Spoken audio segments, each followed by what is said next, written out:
The Sea of Galilee does not announce itself. It simply appears, sudden and silver, beyond the last ridge of thorn scrub and limestone, catching the morning light like a shattered mirror. To the north, the green slopes of the Golan rise in patient terraces. To the west, the fishing villages cling to the shoreline like barnacles. Capernaum, Magdala, Bethsaida, and somewhere in between, on the water and off it, moving through the crowds that gather wherever he goes, is the man they call Rabbi. His name is Yeshua bar Yosef. In the tongue of the Greeks who occupy his land, they call him Isis. In the tongue of the centuries that will follow, the world will know him simply as Jesus. But on this particular morning, a morning of dust and rising heat, somewhere in the year we now call 29 AD, he is sitting in a borrowed boat and he is grieving. Not the loud grief of a man who wails and tears his garments. Not the showy sorrow of the mourners who congregate in the lanes of every village for coin. This is the quiet grief of a man who has received news that stops the world. The kind that comes wrapped in a traveler's cloak, breathless and pale, with eyes that cannot quite look at you as they deliver the blow. His cousin is dead. John, the one they called the baptizer, the wild man of the desert who wore camel's hair and ate locusts, the prophet who had waded into the Jordan River and poured water over Jesus' own head while the heavens cracked open and a voice spoke. John is dead, executed, beheaded at the whim of a dancing girl and the spite of her mother, at the order of a king too weak to refuse them. The disciples who brought the news are still standing in the prow of the boat, wet-footed and exhausted. They had been the ones to bury John's body, tenderly wrapping what remained in linen in some unnamed tomb. And then they had come because there was nowhere else to go. Because when the world breaks, you go to the one person who might understand why. Jesus had heard them out in silence. He had asked no questions. He had simply turned to the water. "Come," he said to Peter and Andrew, to James and John, to the others who waited on the shore. "We are going across." Act 1. The withdrawal that failed. The boat cuts through the still water with a low hiss. Jesus sits in the stern, one hand resting on the gunwale, eyes fixed on the far shore. Around him, the disciples row in pairs. Nobody speaks. Even Peter, who always speaks, who fills every silence like water fills a crack, says nothing. He watches Jesus the way a man watches a fire, carefully, from a respectful distance, wondering what it might do next. James, the son of Zebedee, leans toward his brother John and whispers so low the water swallows it. "He needs rest." John nods. He needs more than that. What Jesus needs on this morning of private grief is solitude. He is heading for the far shore of the lake, toward the slopes near Bethsaida, toward the wild empty spaces where a man can sit in silence and speak to his Father without 1,000 voices calling his name. He is heading for the desert places, as he always does when the weight becomes too much. And for a little while, for the time it takes to cross the water, it seems he might get there. But the crowds have eyes. They have been watching from the moment the disciples came off the boat with their broken faces and their news about John. They have seen Jesus turn toward the water, have watched the small fleet of fishing boats push off from shore. And now they are running along the northern edge of the lake, from Capernaum and Magdala and from villages further inland where word had spread like fire in dry grass. They run. Old men who should not be running at all, their robes hiked to their knees. Young mothers with infants strapped to their backs. Fishermen leaving their nets half-mended on the shore. Farmers abandoning their plows mid-furrow. Merchants who will lose a day's trade and not care. They run because they have heard what he can do. They run because their children are sick, their fathers are dying. Their lives are a grinding mill of poverty and Roman occupation and disease and despair. They run because somewhere in the stories that have been spreading up and down the Jordan Valley for 2 years now, stories of a blind man who saw, a leper whose skin went smooth as a child's, a paralyzed man who folded up his mat and walked home. There is a thread of hope so thin it trembles in the wind. And thin as it is, they will run for it. By the time Jesus' boat touches the far shore, the crowd is already there. 5,000 men, Matthew will later note, meaning at least 10,000 people when you count the women and children who traveled with their husbands and fathers, which everyone always forgets to count and Matthew almost does too. 10,000 people at minimum, some historians suggest closer to 15,000, standing on the slope above the beach in the early morning, watching the boat come in. Philip, leaning on the oar, stares at the mass of people and feels his stomach drop. "Master," he says carefully, "they followed us." Jesus stands up in the rocking boat. He shades his eyes and looks at the crowd assembled on the hillside. He looks for a long time. The disciples watch his face, trying to read it. Is he annoyed? Is he going to turn back? Is he going to send them away? What they see instead stops every thought in its tracks. He is looking at them the way you look at a child who has fallen in the dirt. Not with irritation, not with the weary resignation of a man whose plans have been ruined. He is looking at them with something so raw and open that several of the disciples have to look away from it. Compassion. Not the polite, dutiful compassion of someone doing what is expected, but something that seems to come from his center, from somewhere beneath his ribs, as though the sight of 10,000 ordinary human beings in their ordinary pain has reached into him and taken hold. He steps out of the boat into the shallows. He wades to shore, and he begins to teach. Act 2. The long afternoon. They sit on the hillside in the way that crowds sit when someone extraordinary is speaking. Not in neat rows, not organized or arranged, but in the organic clustering of people drawn to a voice. Families together, strangers pressed shoulder to shoulder, children crawling into laps that do not belong to their parents because nobody minds, because there is something in the air on this hillside that has made the usual boundaries porous.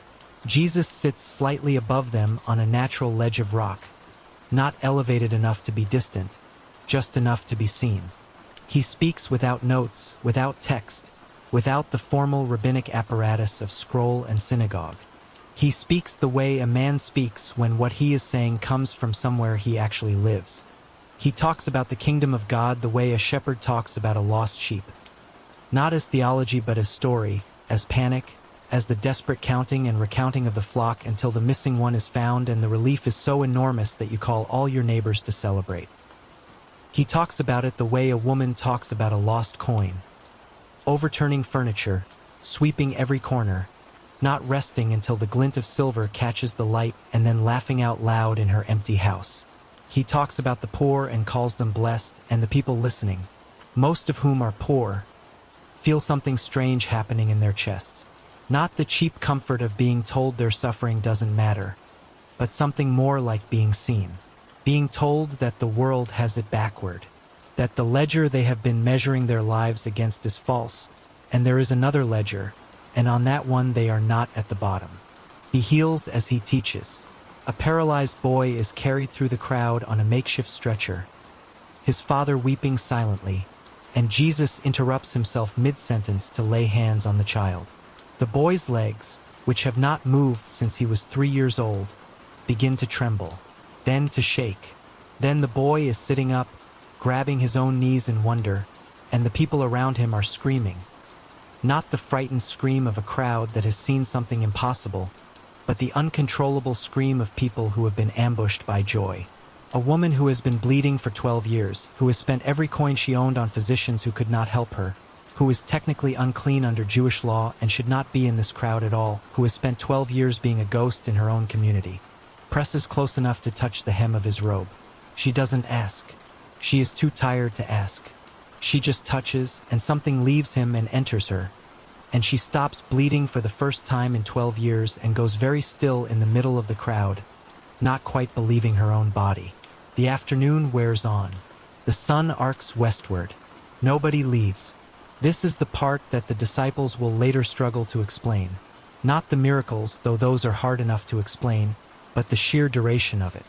That 10,000 people sat on a hillside for 8, 9, 10 hours, listening and watching and being held by something they couldn't name. That nobody thought of lunch. That the usual restlessness of crowds, the pushing and the murmuring and the gradual disintegration of attention, simply didn't happen. Andrew walks quietly to where Peter is sitting and squats beside him. "What time is it?" he asks. Peter tilts his head at the sun. "Late." "How late?" Peter thinks. "The 4th hour past noon? Maybe the 5th." Andrew looks out at the crowd, at the hillside now sitting in the golden light of late afternoon, at the shadows beginning to lengthen from the eastern ridge. Then he looks at the people nearest him. An old woman with her eyes closed, face tilted up, listening. A young man of about 17 chewing on a blade of dry grass, leaning forward with his whole body. 3 small children who have fallen asleep in a pile like puppies. "They haven't eaten," Andrew says. Peter rubs his jaw. No. "And it's a long walk back to any village from here." "Yes." A beat of silence between them. Then Andrew says what both of them are thinking. "We need to say something." Act 3. The impossible arithmetic. The 12 gather in a knot at the edge of the teaching, glancing at each other with the particular expression of men who have a problem and are working up the nerve to present it.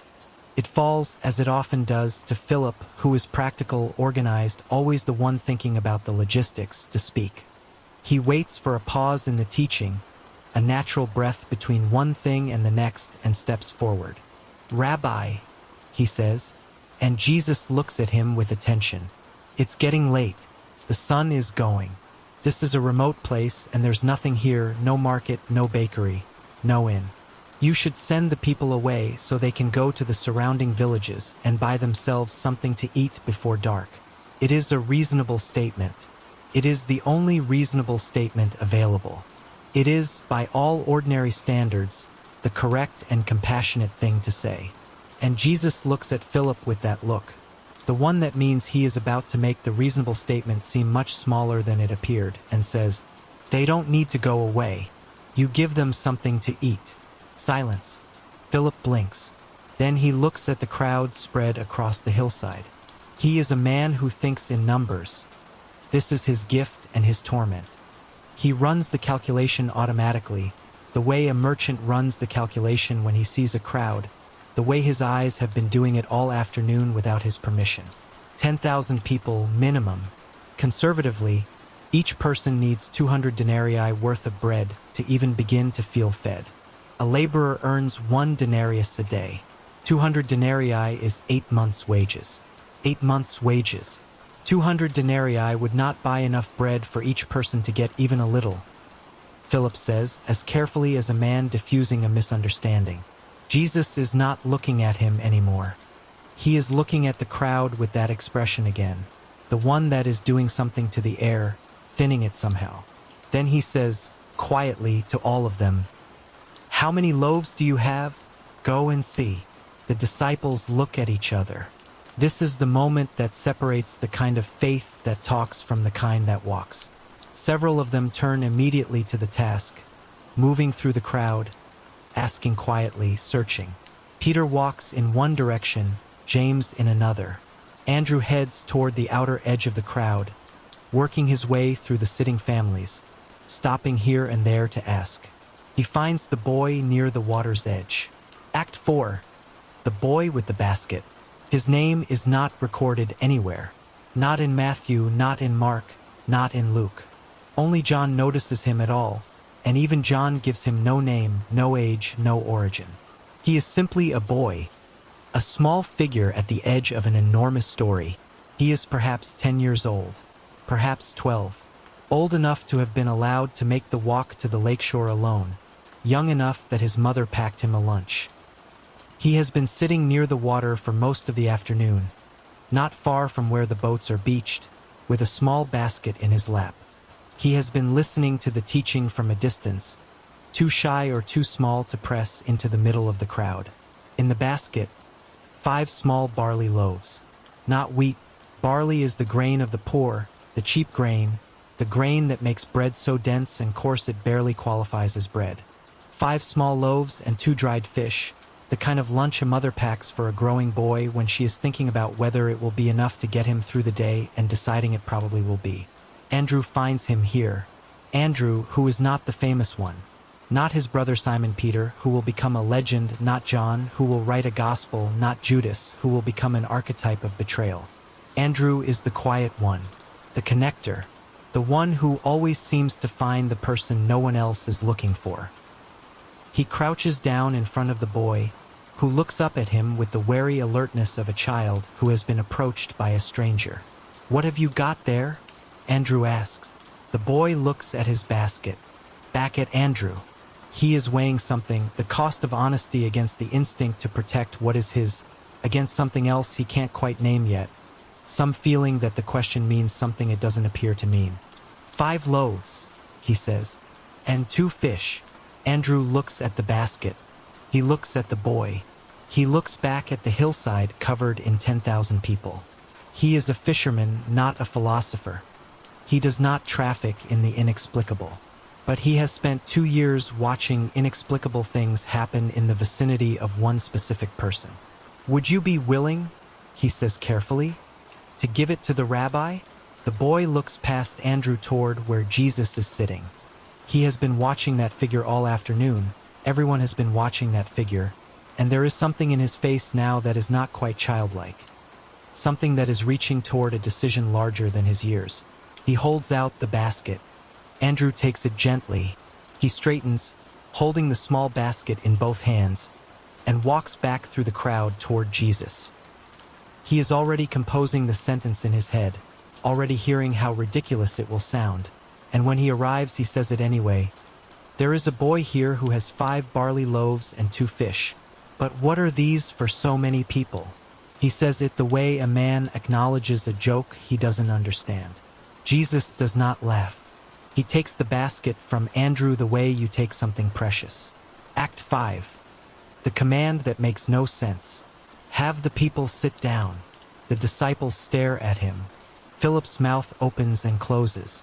Thomas, who will later be famously skeptical about a resurrection but is right now just as skeptical about lunch, gives a look to Matthew that says, "Is he serious?" He is serious. "Have them sit down," he says again. "In groups. Groups of 50, groups of 100. Organize them." This is, on the surface, an absurd instruction. You do not organize 10,000 people for a meal when you have 5 small loaves and 2 dried fish. You organize 10,000 people for a meal when you have 10,000 meals. But the 12 have learned, are still learning, will keep learning until the very end, that when Jesus gives an instruction that makes no sense, the correct response is not to debate it. The correct response is to do it. And so they do it. Takes time. Moving through the crowd, directing people, asking families to shift here and groups to move there. It is hot, dusty, slightly chaotic work, and some people are confused and some are suspicious and some just want to keep listening to the teaching. But the disciples do it with a focused urgency that communicates itself to the crowd, and slowly, in the long golden light of late afternoon, 10,000 people arrange themselves on the green hillside in clusters. 50 here, 100 there, another 50 further up the slope, like a vast patchwork of human beings. When it is done, the hillside looks, as Mark will later record in his wonderfully specific way, like garden beds. The Greek word he uses is prasia, meaning plots in a kitchen garden, regular and neat. The crowd has become a pattern. The mass has become a multitude. Jesus stands with the basket. He looks at it for a moment, just a moment, and something happens in his face that is very private, very internal, a turning inward that the disciples have seen before, most notably in the garden or on the hilltops where he goes alone before dawn, or in the moments just before something impossible happens. He looks up. He looks not at the crowd, not at the disciples, not at the boat or the lake or the descending sun. He looks up the way a son looks at a father who is very far away and very close at the same time. And he speaks in Aramaic, the mother tongue of rural Galilee, the language he grew up with, the language in which his mother sang to him and his father taught him the Psalms. Baruch atah Adonai, Eloheinu melech haolam, hamotzi leshem min haaretz. Blessed are you, Lord our God, King of the universe, who brings forth bread from the earth. The blessing over bread. The blessing every Jewish child learns before they can read. The blessing spoken at every meal in every home in every village of Judea and Galilee and across the whole Jewish world. The ordinary blessing, the everyday grace. He says it and then he breaks the bread. Act 6. The breaking. What happens next is the thing that no account quite captures. Not because the gospel writers weren't there, several of them were, but because there is no language that adequately describes it. What they offer instead are the bare, stubborn facts. He broke the bread. He gave it to the disciples. The disciples gave it to the people. And everyone ate. That is what they say. That is all they say in the essential statement. But the details accumulate around that center the way details always accumulate around moments that matter.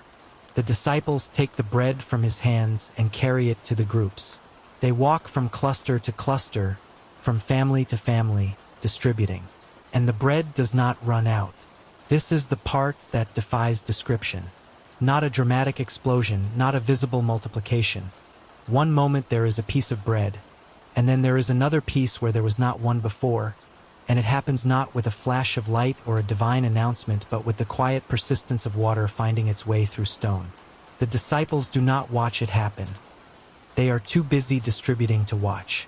They simply reach into the basket, or what was the basket, or whatever container is in their hands, and there is bread, and then there is more bread, and then there is still more bread. Andrew walks to the group nearest the shore and distributes. He walks back. He distributes again. He has stopped trying to understand it. His mind has gone very quiet in the way that minds go quiet when they are in the presence of something too large to hold, and he is simply working, simply walking and reaching and giving, reaching and giving, reaching and giving.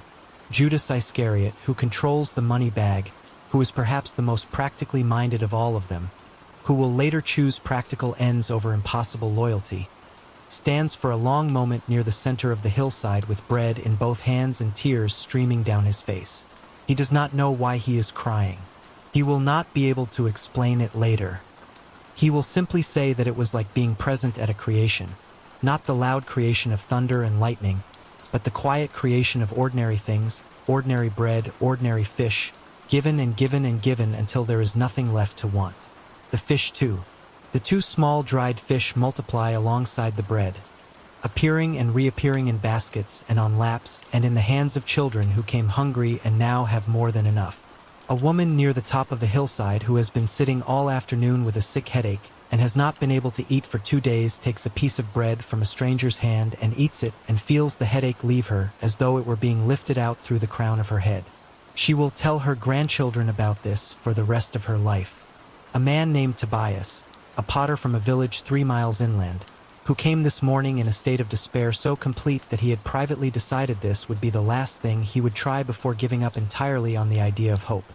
This man sits in a group of 50 near the middle of the hillside and eats bread that has multiplied out of nothing in the hands of a carpenter's son from Nazareth, and something in him that has been clenched for years releases.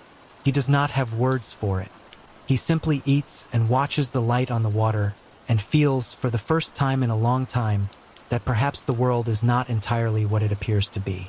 That perhaps there is more to it than what the grinding daily evidence suggests. That perhaps the rabbi sitting up there with his borrowed basket and his inexhaustible bread is telling the truth about the kingdom of God. The sun touches the ridge of the western hills. The light turns amber, then deep gold, then the rich, impossible orange of a Galilean sunset that painters have been trying to capture for 2,000 years. And on the hillside, 10,000 people finish eating. Act 7. The 12 baskets. Gather the pieces that are left over. Let nothing be wasted. This is the instruction that confounds. You have just fed 10,000 people with 5 loaves and 2 fish. The arithmetic that was impossible has been made irrelevant. And the thing Jesus says in the aftermath is not a pronouncement about miracles, not a speech about the power of God, not even a moment of quiet triumph. He says, "Do not waste it." The disciples move through the crowd again with baskets, collecting the broken pieces, the crusts, the fragments of fish. They go methodically, group by group, gathering what remains. And when they bring it back and count it up, they have 12 baskets full of broken pieces. One for each of the 12, filled to overflowing, more food remaining after the feast than existed before it began. 12 baskets, 12 tribes of Israel, 12 disciples, full. The symbolism is not an accident. Nothing in this story is an accident. though it unfolds with the casual inevitability of something that was always going to happen this way. The crowd on the hillside is buzzing now. The quiet wonder of the feeding is giving way to something louder, something that has been building since the first person saw the bread multiply and turned to tell their neighbor, and their neighbor told someone else, and the story traveled across the hillside like fire across dry grass. They have eaten, they have seen, and what they are concluding from what they have seen is about to become a problem.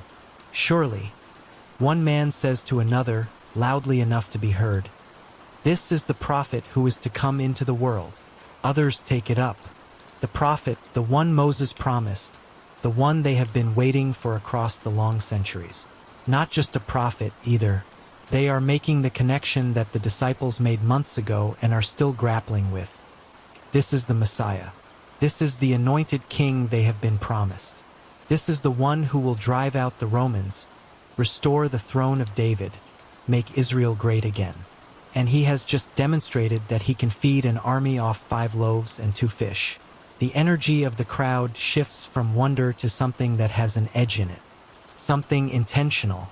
People are moving toward Jesus now, not as supplicants looking for healing, but as subjects moving toward a king. Several men near the front are talking rapidly in low voices, the way men talk when they are making a plan. One of them, a broad-shouldered man with the purposeful bearing of someone accustomed to organizing things, begins moving through the crowd, touching shoulders, bending to ears, gathering something. A consensus, a momentum, a critical mass. The disciples see it happening. Several of them exchange glances that are complicated. Hope and uncertainty and the particular held-breath feeling of a moment on the verge. Because if the crowd makes Jesus king, if they surround him and declare him and will not be denied, what happens next? Rome notice. Rome répond. Rome has responded to Messiah claimants before, and the responses have been brutal. Crosses on hillsides, villages burned, communities scattered. This is not a theoretical concern. It is what happened to John. It is what happens. But also, and this is the thought that none of them can quite suppress, the one that lives in the part of them that is not afraid, the part that has spent 2 years watching dead things come back to life. Maybe this is the moment. Maybe this is how it begins. Jesus has already left. Act 8. The mountain. He moves quickly, quietly, with the practiced speed of a man who has learned to disappear. He does not say goodbye. He does not explain. He does not wait for the crowd to solidify around him. One moment he is there, the basket at his feet, the disciples nearby, and then he is threading through the outer edge of the crowd, head down, moving uphill, and by the time anyone looks for him, he is already gone into the shadows of the ridge. Peter sees him go and starts to follow, but Andrew catches his arm. "No," Andrew says. "He's going alone again." He knows. Peter watches the slope where Jesus has disappeared, his jaw tight. He knows. He has learned in 2 years that the going alone is not abandonment.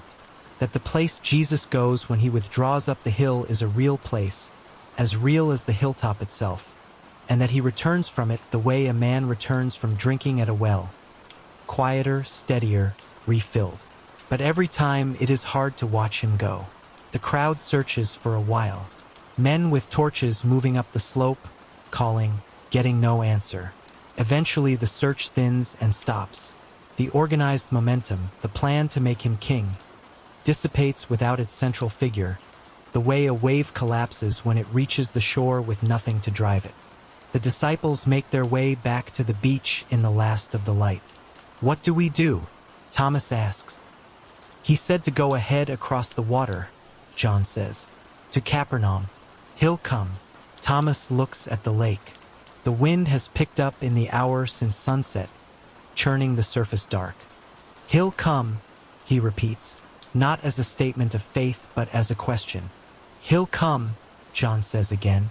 They push the boats out into the dark. Act 9. The water in the dark.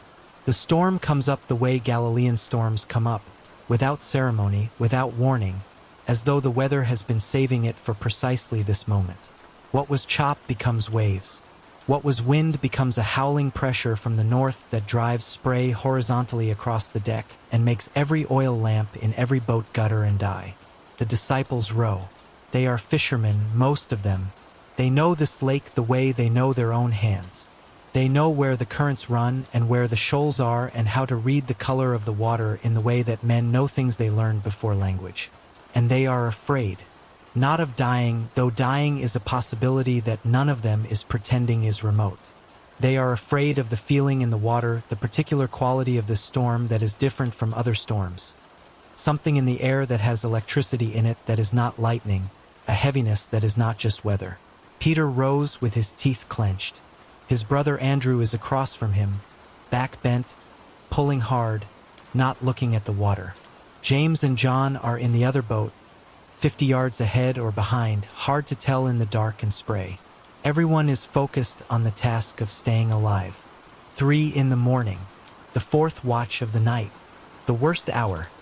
Too deep in the dark to remember daylight, too far from dawn to feel its approach. The hour that kills hope. Someone screams. It is not a scream of pain.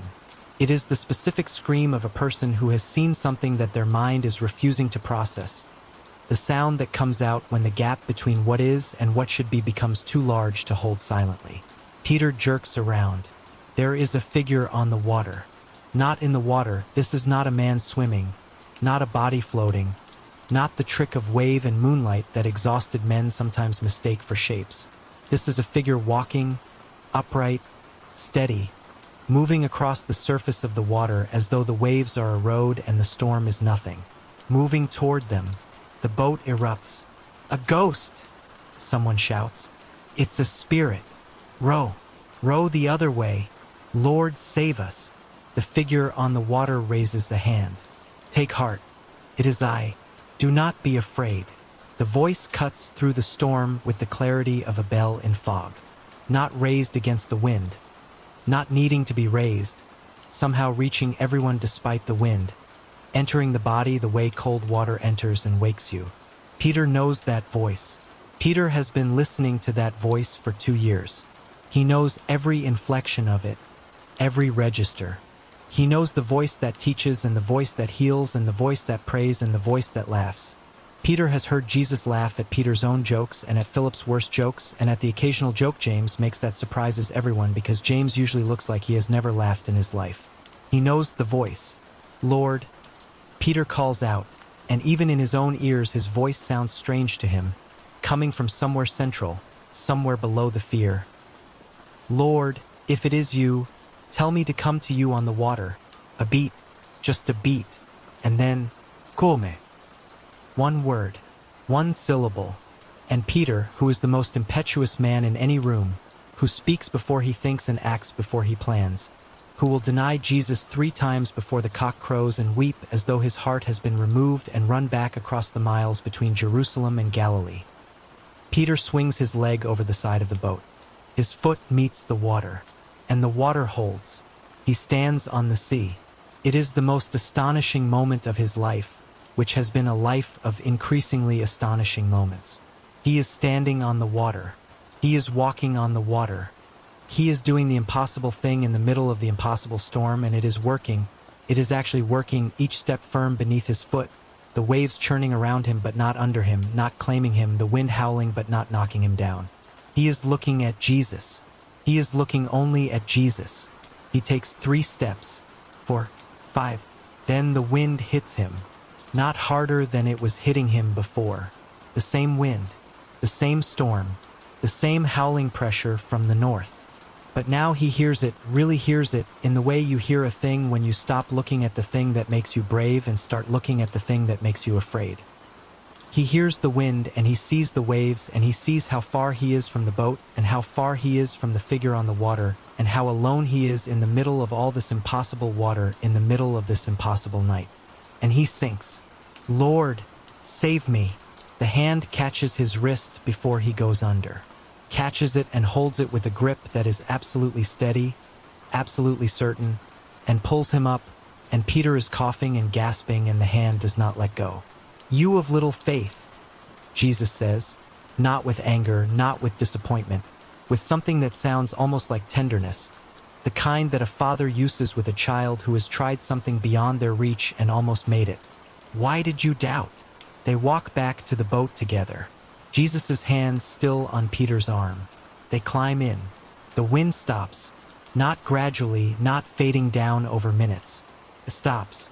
The way you stop when someone touches your shoulder. The way a child stops crying when it is finally picked up. The wind stops and the waves begin to settle and the surface of the water is going smooth in the moonlight. And somewhere in one of the boats a man starts laughing. Not from humor but from the overflow of a relief so total it has nowhere else to go. They worship him.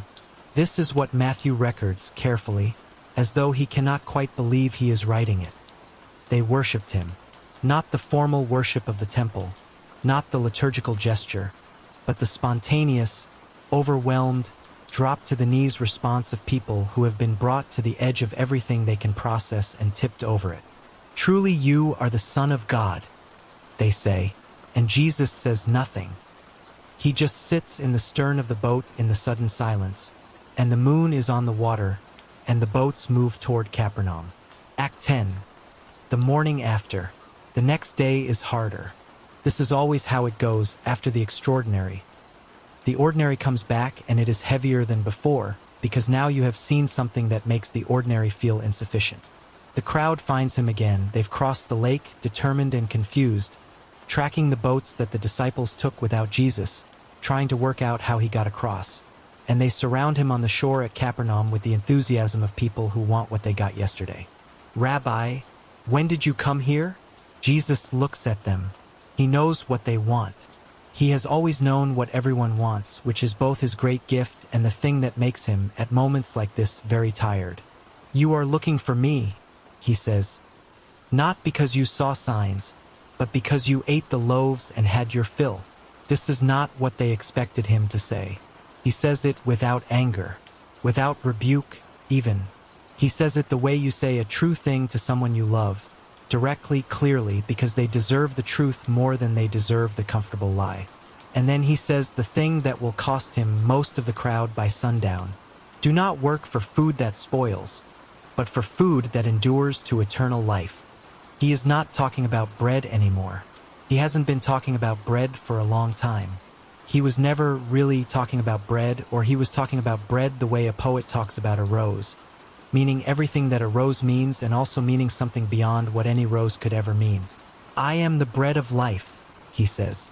Whoever comes to me will never go hungry, and whoever believes in me will never be thirsty. The crowd shifts. You can feel it happening, the first hairline fracture in the mass of 10,000 followers that has been following him around the lake. Because this is a hard thing to hear. It is easy to follow a rabbi who heals the sick and feeds the hungry with miraculous loaves. It is harder, much harder, to follow a man who says he himself is the thing you are hungry for, who says the miracle was not the bread but the one who broke it. This is a hard teaching. People begin to say to each other, who can accept it? And Jesus does not soften it. He does not modify it or contextualize it away or find a more palatable phrasing. He lets it stand, because this is also who he is, the one who will not make himself smaller to fit into the space that people have prepared for him, who will not be merely the miracle worker, the social prophet, the political king, who insists on being what he insists on being, even when it costs him, even when many of his followers, not the 12, but the larger circle, the hundreds who have been traveling with him through Galilee, turn and walk away. He watches them go. He turns to the 12. You do not want to leave too, do you? It is Peter who speaks because it is always Peter. Peter who walked on the water and sank and was pulled up. Peter who has seen 5 loaves become a feast. Peter who has watched the wind stop at a word. Lord, to whom shall we go? You have the words of eternal life. We have come to believe and to know that you are the Holy One of God. It is not a philosophical statement. It is not theology. It is the statement of a fisherman standing at the edge of everything inexplicable he has witnessed, choosing to stay. Not because it makes sense, it does not make sense. Not because he understands what is happening, he does not understand what is happening. But because in 2 years of following this man from Galilee to Judea and back, Peter has arrived at one absolutely certain conclusion. There is nowhere else to go. And that, it turns out, is what faith looks like. Not certainty, not understanding, not the comfortable confidence of a man with all his questions answered. Faith looks like a wet, shaking fisherman standing on a beach in Capernaum saying, "I don't know what you are, but I know there is nothing else like you, and I'm staying." Act 11. What the boy remembered. Years later, a long time later, in a village somewhere east of the Jordan, the boy, who is no longer a boy but a man in his 30s, a father himself, with his own children who sit at his feet in the evening, there is a ritual in his house. Not the ritual of the synagogue, though he keeps that too. A different ritual, private and specific to his own household. Every evening meal begins the same way. He takes the bread and he lifts it, and he says the blessing, Baruch Atah Adonai, Eloheinu melech haolam, Hamatzi lechem min haaretz, and before he breaks it he pauses. Just a beat, just a breath, long enough for his children to notice and eventually long enough for them to ask, "Why do you always stop?" And he tells them the story. He tells them about the morning he walked to the lake alone, with a basket his mother had packed. He tells them about the hillside and the crowd and the way a strange man's disciples came to him and asked if he would give what he had. He tells them about handing over the basket and watching what happened next, though he was young and standing at the edges and couldn't see everything clearly. He tells them about the bread. How much bread?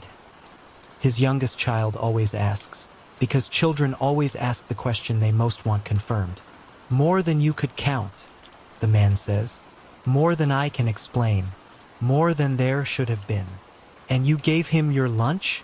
"I gave him everything I had," the man says, which was almost nothing.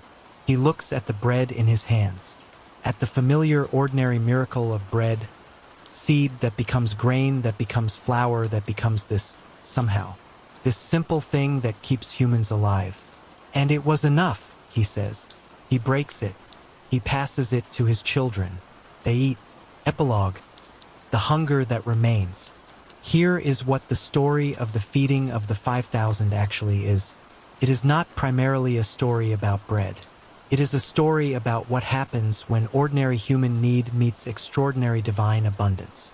About what happens when a grieving man who has just lost his cousin gets off a boat and looks at 10,000 people and, instead of sending them away, feels compassion so deep it overrides everything else. It is a story about a boy who gave what he had, which was not very much, and discovered that in certain hands not very much is enough. More than enough. An embarrassment of enough. It is a story about the disciples. Ordinary men, some scared, some skeptical, some running the math in their heads and coming up constantly short, who were given an impossible instruction and followed it anyway and spent the evening distributing bread they could not explain. It is a story about Peter, who got out of the boat, who took 3 steps on water, who looked away and sank, who was caught, who was set back in the boat and who worshipped with wet clothes and salt in his beard and the memory of the wind in his ears, who, when asked if he would leave like the others, said, "Where else would I go?" And it is a story about a man from Nazareth sitting on a hillside with a basket of barley loaves and 2 fish, saying a prayer that every Jewish family says at every meal, breaking bread and discovering, or perhaps always knowing, that in the economy of the kingdom of God, what you have is always enough for what is needed. That the hunger of 10,000 people can be met from a child's lunch. That there will be leftovers. That the Father who brings bread from the earth can bring more than bread from anything. This is why, 2,000 years later, in churches and cathedrals and small apartments and prison cells and hospital rooms and kitchen tables on every continent on the planet, the ritual continues. Bread is taken. The blessing is said. The bread is broken. It is given. Do this in remembrance of me. Not remember the miracle. Remember me, the one who got off the boat, the one who taught all day, the one who wept for his cousin, the one who walked on water and caught a sinking fisherman by the wrist, the one who would not be made king, the one who said, "I am the bread of life," and meant it with everything he had, and would spend the next year walking toward Jerusalem and the weight of all human hunger, carrying it to a hill outside the city, carrying it all the way to the end. But that is another story. This one ends here. On a hillside in Galilee, in the late golden light of a spring afternoon, with 10,000 people eating bread they couldn't have imagined, passed from hand to hand from a basket that should have been empty hours ago and somehow never is. 12 baskets left over. The boy's name is not recorded. The bread was real. Author's note: on the historical and textual sources, the feeding of the 5,000 is one of the most well-attested miracles in the Gospels. It is the only miracle besides the resurrection that appears in all 4 Gospel accounts: Matthew 14 verses 13 to 21, Mark 6 verses 30 to 44, Luke 9 verses 10 to 17, John 6 verses 1 to 15. Each account offers different details and emphases, reflecting the different traditions and communities from which each gospel emerged. John's account is particularly rich with theological reflection, presenting the event as a sign pointing toward the extended bread of life discourse that follows. The detail of the unnamed boy with 5 barley loaves and 2 fish appears only in John 6 verse 9. The walking on water, Matthew 14 verses 22 to 33, Mark 6 verses 45 to 52, John 6 verses 16 to 21, follows immediately in the narrative, and most scholars treat the 2 events as intentionally linked. The feeding demonstrating Jesus' mastery over bread, the walking demonstrating his mastery over the sea, both echoing the Exodus traditions of manna in the desert and the crossing of the Red Sea. The context of John the Baptist's death, Matthew 14 verses 1 to 12, Mark 6 verses 14 to 29, as the immediate precursor to the feeding is noted in both Matthew and Mark, giving the withdrawal across the lake its emotional register.